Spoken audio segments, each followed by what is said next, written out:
All right, so thank you again for joining us this morning for the next piece of our officer training, where we're going to be focusing on motivating members in a digital environment. My name is Lauren Wilson. I'm the Associate Director for Student Development, and I know Jeff is here as well today. He is the Director of Student Development. Feel free to ask questions in the chat, or even just unmute and ask your question as we go through. We're a small enough group today where I'm okay with the interruptions. All right, so wanted to talk first about kind of what motivates people to join the organizations that they're a part of. Think about why you are a part of the organizations that you're in. Chances are you chose those organizations for very specific reasons. It could be to strengthen your leadership skills. It could be because you believe in the mission of the organization or have a connection with what your organization is all about. You want to make friends with similar interests and connect with those students. Perhaps you're joining something related to your major so that you can build your professional network, gain experience in that area. But most of all, most people join an organization because they want to have a little bit of fun while they're doing this.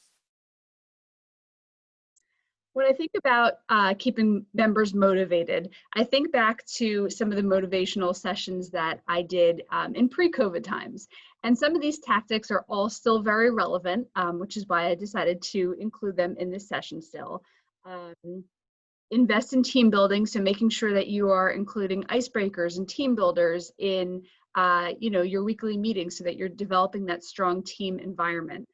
We actually have a Breaking the Ice on Zoom session on Friday morning at 10 a.m.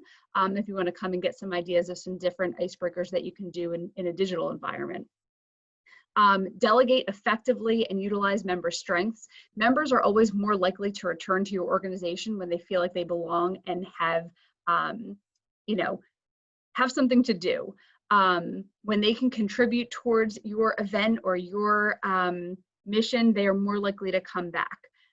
You can form committees and assign tasks, so this way it's not the president who's doing everything for that organization. You really want to make sure that you're keeping your members involved and giving them small tasks that really kind of keeps them motivated.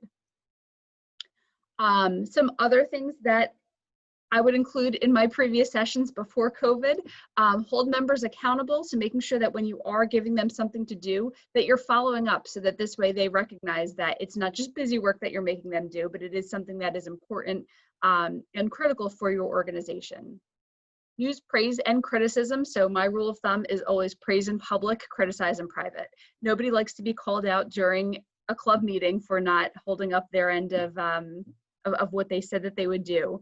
And so praise publicly, and then maybe pull somebody aside if they didn't follow through with the task that they said that they would, and make sure that you have that conversation in private and encourage them to do better in the future. Encourage collaboration, generate enthusiasm, and lead by example. I think that the best way to motivate members is when they see their leaders doing the exact same things that they should be doing. So definitely lead by example, model the way, and show them kind of how you want things to be done. So these are all the things that I would, like I said, generally talk about in terms of motivating members before the whole COVID-19 pandemic came in. And when I was thinking about like, okay, well, how do you do this in a digital environment? I realized that it's not really the digital environment that has changed everybody. It's the fact that we're in the middle of a global pandemic. So I think I'd like to kind of reframe the rest of my training to not just motivating members in a digital environment, but how to motivate people while we're going through a global pandemic, because that is really what has kind of changed all of us, not the fact that we're operating in a digital capacity. All right, so let's talk for a minute about the impact of COVID-19 on student leaders and motivation. I feel like we've all been on that roller coaster ride, just up and down, and who knows which direction we're going in next. Our priorities have shifted. So if you think about what your priorities were back in January and February of this past year, chances are it looks very different right now. We have all been under a ton of emotional pressure. For many of us, financial and economic pressure. Lots of people lost their jobs. From whether it was a student worker position in the spring to a parent losing their full-time job or being furloughed for a few months. Everybody has kind of felt the financial burden of COVID-19. Health and safety has become a top priority. Everyone is worried about their own health and safety and the health and safety of those around them, whether it's, you know, not being able to see their grandparents or not being able to see family members. You know, everybody's priorities have kind of shifted. The world has become a little bit more disorganized. So we were used to schedules and kind of knowing what the heck we were doing. And now we are kind of entering this uncharted territory of kind of figuring out what this new normal looks like and what our new schedules are. That picture is not me, but I do feel exactly like that person some days, and I'm sure all of us can kind of relate to that. There's a lack of structure right now. I feel like now that September has hit, maybe there's a little bit more structure, or we're trying to at least create the illusion of structure and some sort of schedule.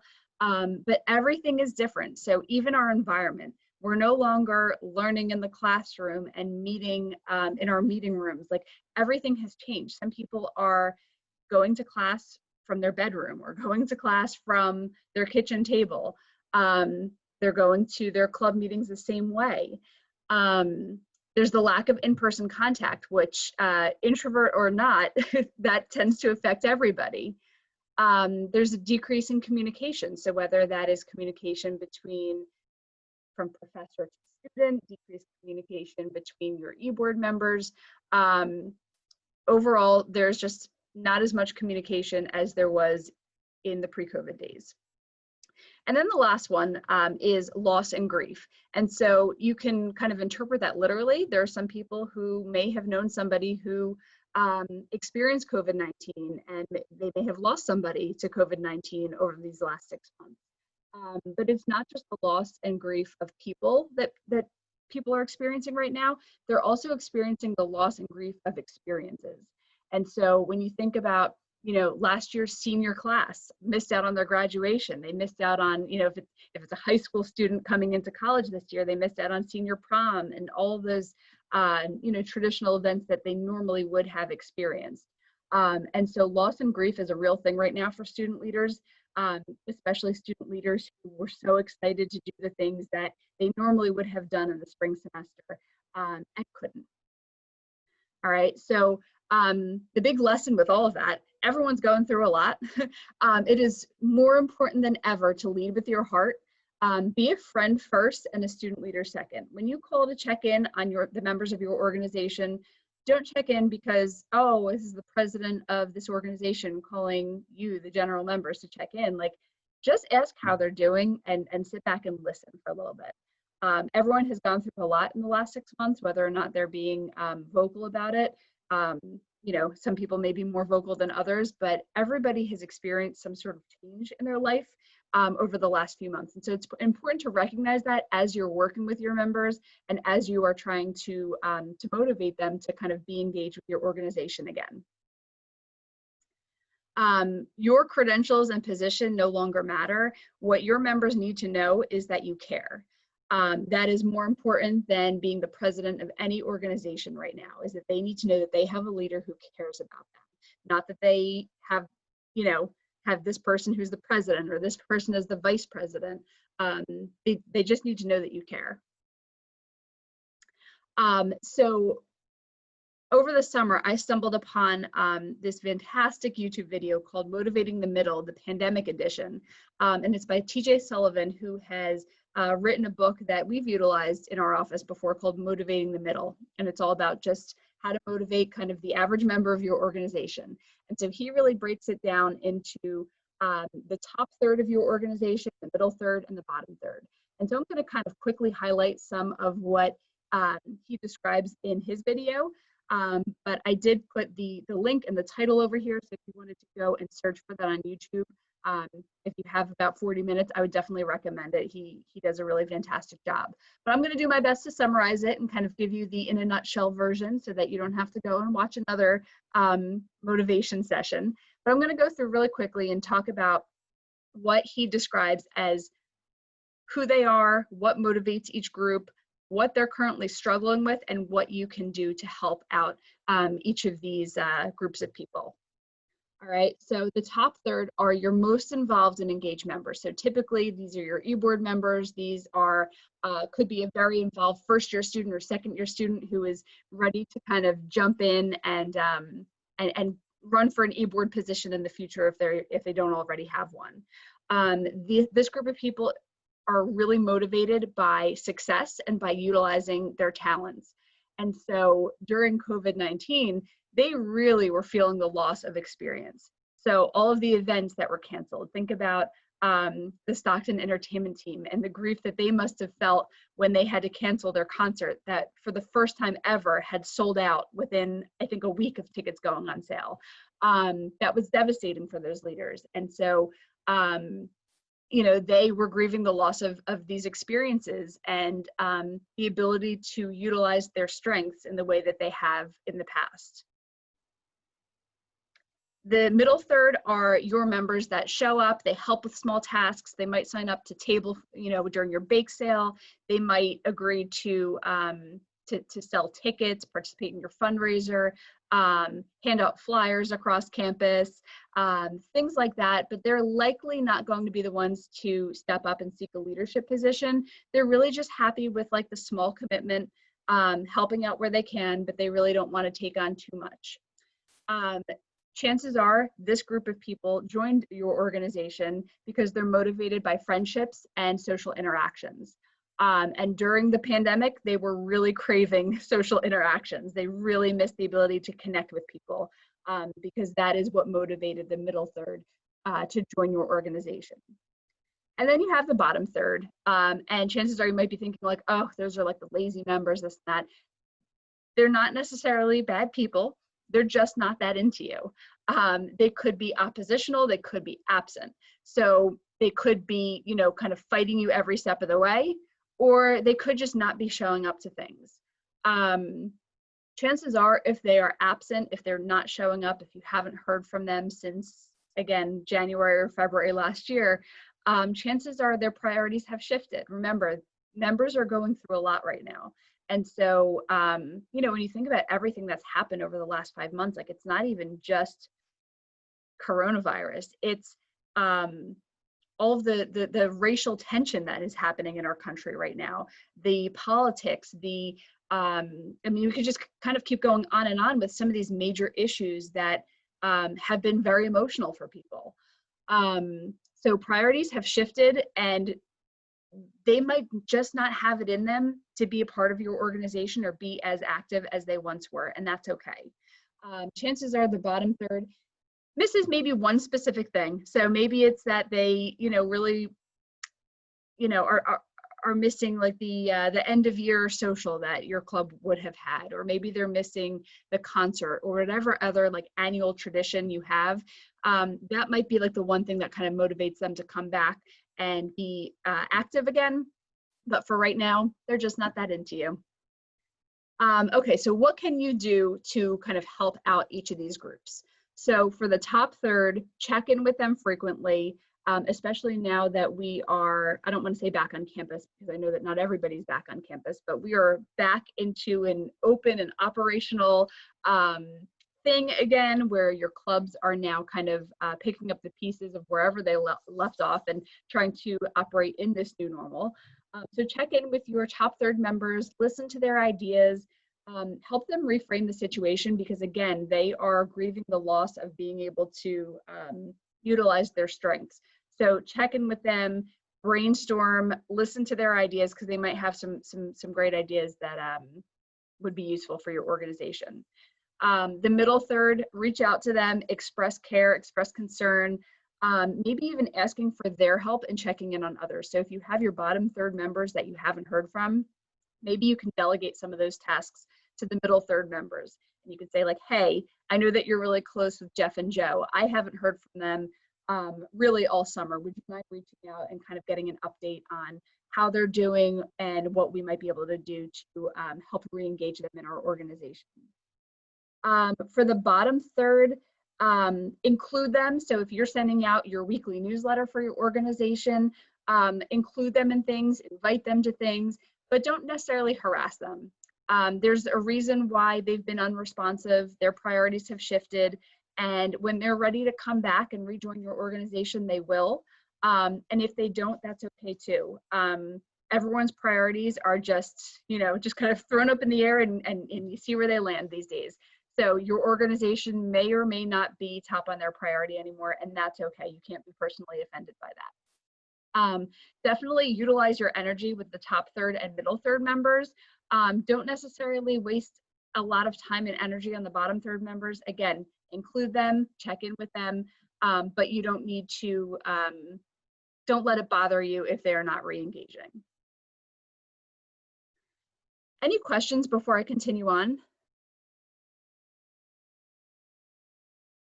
All right, I'll keep on going, but if you do have questions or ideas or thoughts, please feel free to share away.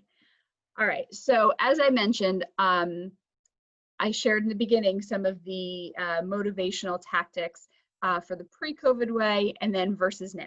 So as I mentioned, lead with your heart. That is so important right now, so that members know that you are caring about them and caring about them as people, not just because they're a member of your organization.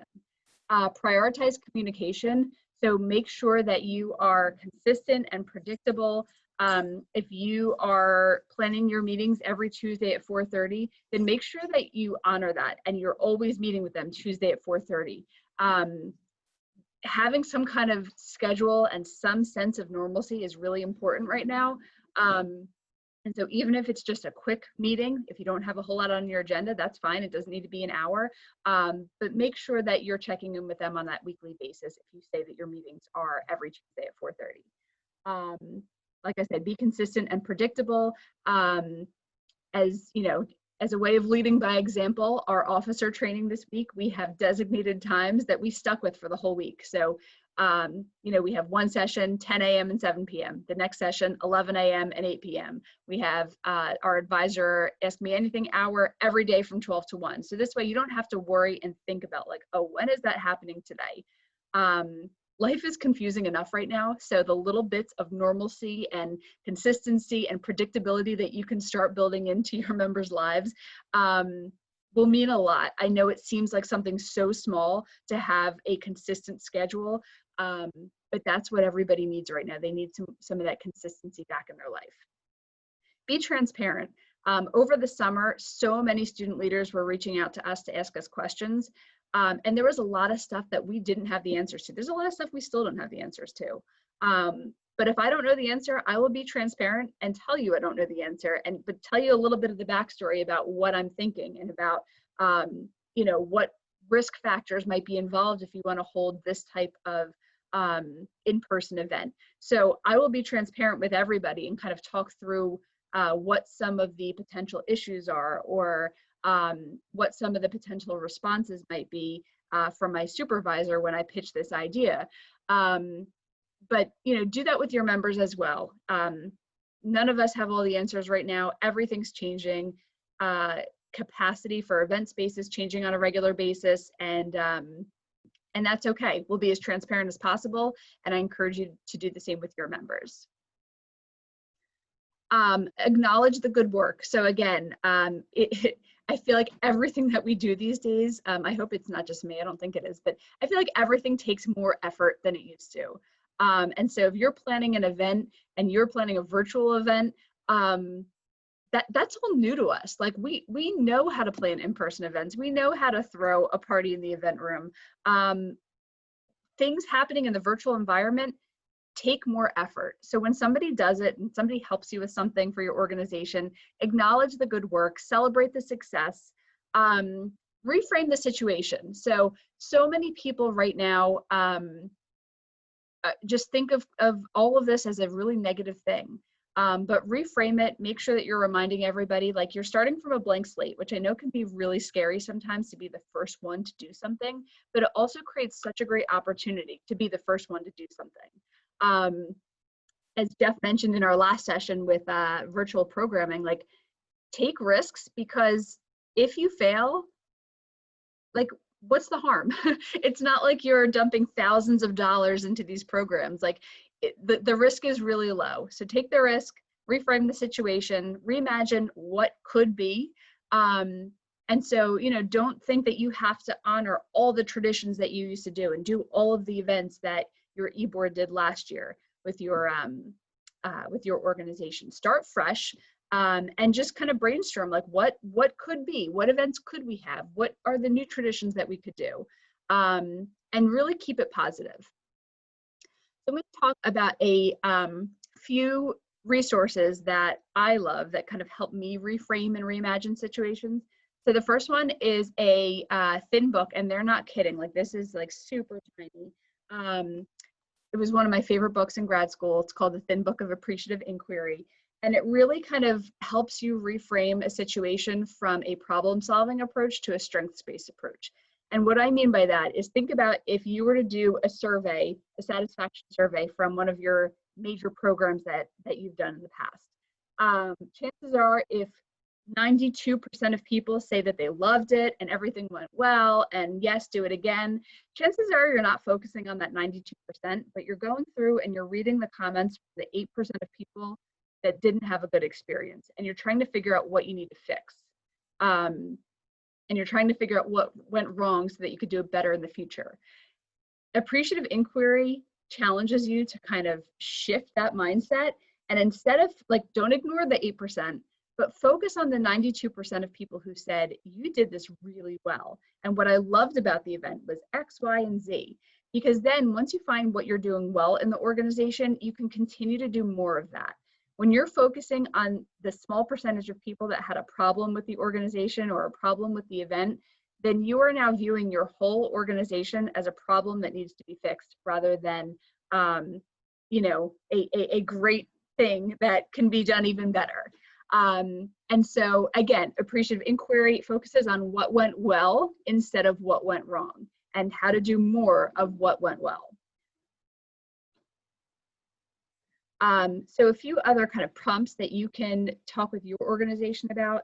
So think about a time in you know, your organization. Find a moment that was a high point when you felt most effective and most engaged. Describe how you felt, what made the situation possible. So that's a question that you can go and talk to your organization members about, without being humble. Describe what you value most about yourself, your work, and your organization, and describe your 3 concrete wishes for the future of this organization. So that's automatically helping them to reframe the situation into talking about what's great about your organization, what they value about the organization, and reimagine what could be. So what their wishes are, what they want this experience to be in the future. It is so much more helpful than thinking about problems and things that need to be fixed. Focus on the good things in the situation. All right, so another great read, and again, another nice thin book, is Who Moved My Cheese? And even though it's kind of old at this point, I think it's like a 20-year-old book at this point, but I can't help but think about that during this whole pandemic, because the gist of Who Moved My Cheese is that there are 2 little people and 2 mice that are in this maze. There's a room full of cheese. They go to it every day. They're used to going there for their cheese. And little by little, the cheese starts disappearing. And so one of them takes the lead. They see that change is happening, and they run through the maze to see where the next room of cheese is going to be. And then the other mouse decides that he will follow. And so he goes and is ready to kind of embrace change. Then the other 2 kind of sit back a little bit. They wait for things to get back to normal. They figure, okay, I know that there's no more cheese in this room, but it's bound to appear at some point because the cheese has always been here. And so when I think about that in relation to coronavirus and all of the change that we have experienced, I feel like there's some organizations and industries that have really embraced change and are the first ones to go through and figure it out. They've left the old normal and they're not going back. They're embracing the virtual world, they're embracing this new environment, and they're not sitting there waiting for everything to go back to normal. There are some industries and some organizations, not organizations at Stockton, but just organizations nationwide, that are having a really tough time with change. And they're sitting waiting for everything to go back to normal. even over the summer, Jeff and I were on a call with some of our colleagues around the state talking about like what to do for like involvement fairs and for, you know, homecoming and university weekend and family weekend and large scale events like that. And some people are just canceling it, or they are moving it to the spring semester because in their head, okay, things will be back to normal in the spring. But I don't know that they will be back to normal in the spring. I don't know when things will be back to normal or what the new normal will be. And so for us, we're like, you know what? We're not going to sit around and wait for that cheese to reappear. We are going to create something new, and it's going to be different. It's going to be scary, and we're going to take risks and be innovative, but we're going to take that chance and try something new, because, you know, quitting and canceling is the easy way out.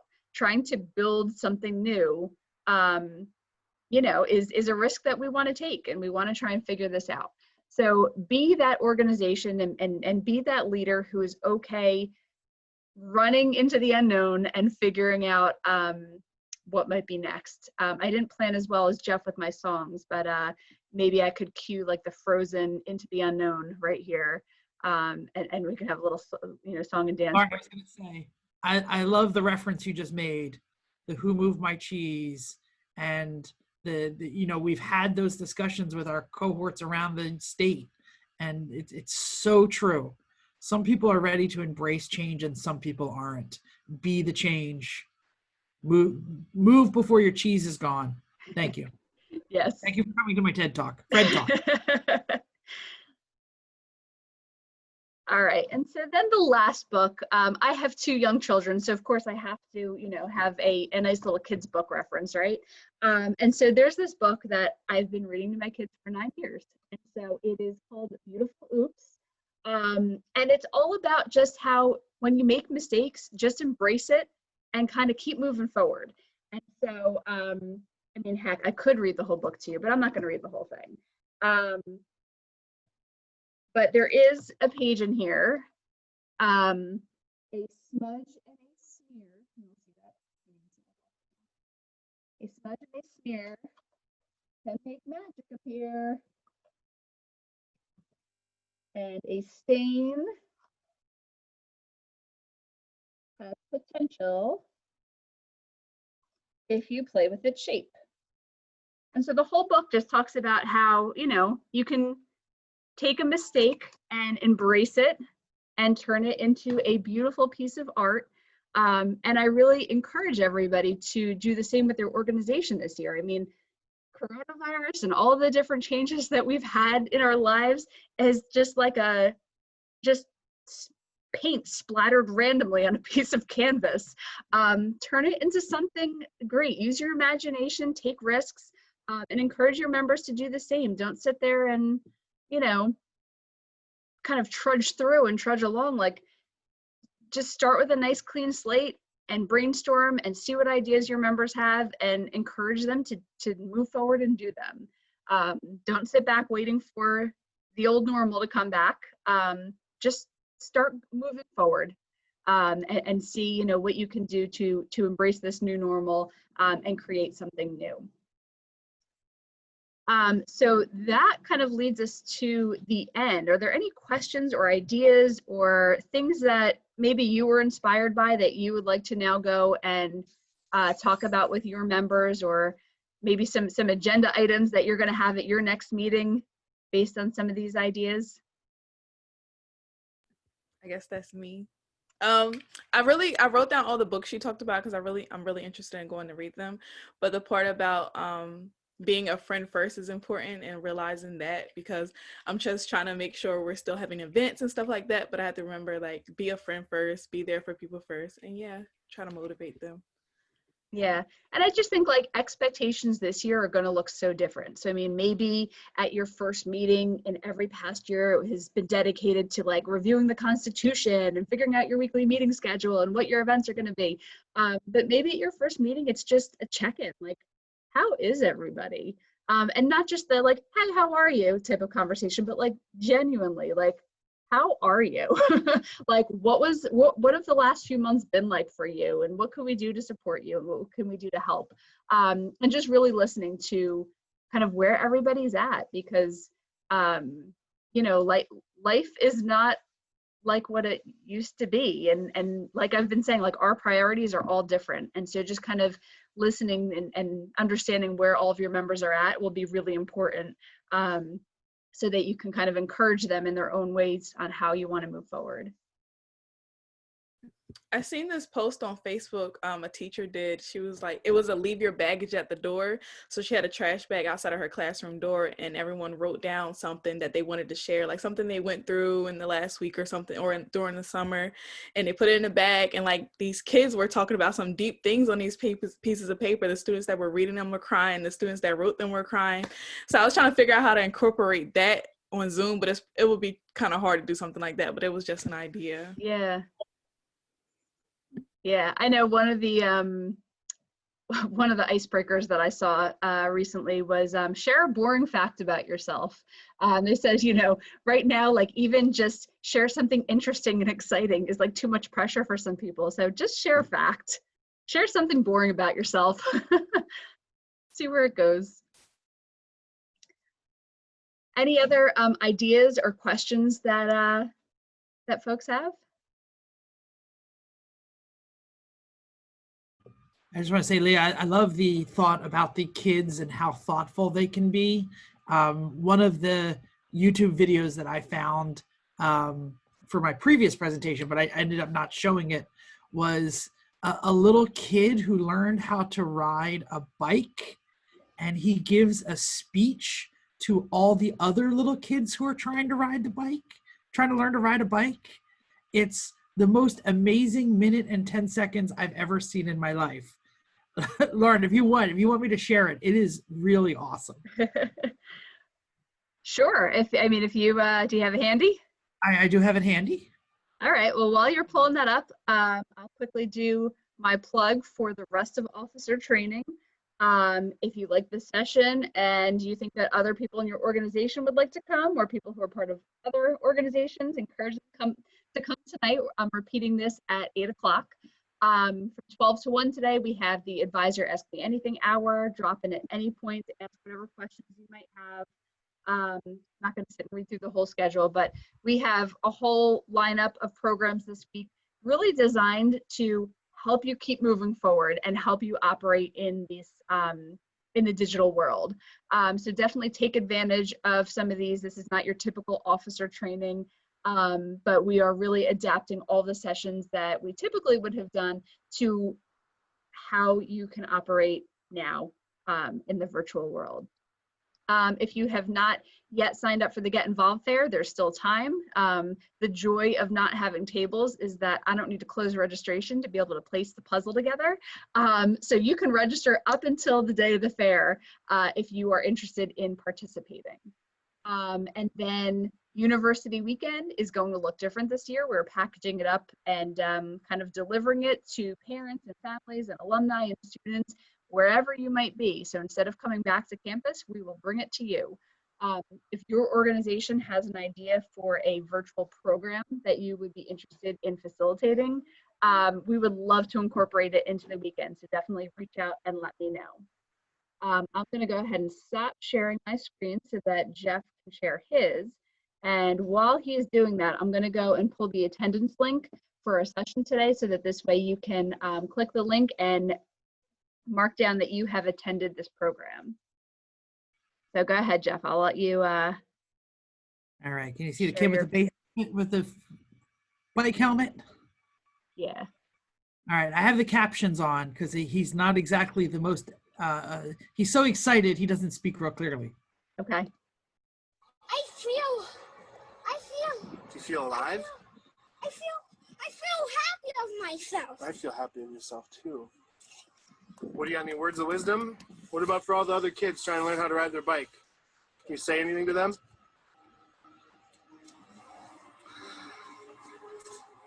Everybody, I know you can believe in yourself. If you believe in yourself, you will know how to ride a bike. If you don't, you just keep practicing. You will get the hang of it, I know it. If you keep practicing, you will get the hang of it. And then you can get better and better at it as you do it. Give me some thumbs up. Thumbs up, Everybody, All right. rock and roll.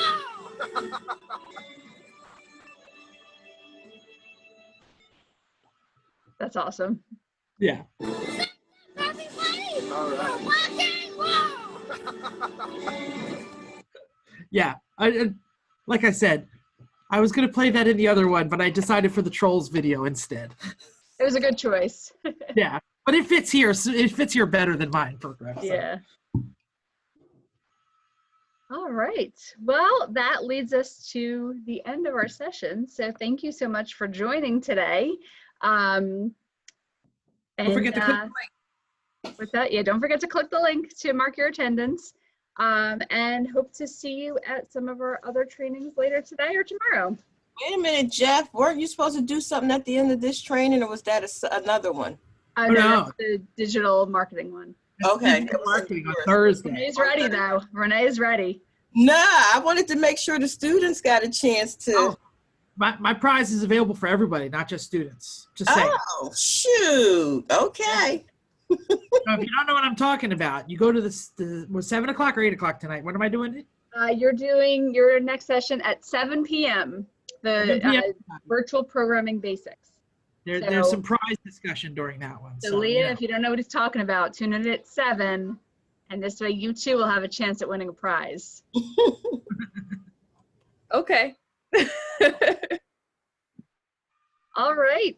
Well, I guess we have a little bit of a break before our advisor asks me anything. But thank you again for coming, and we'll chat with you soon.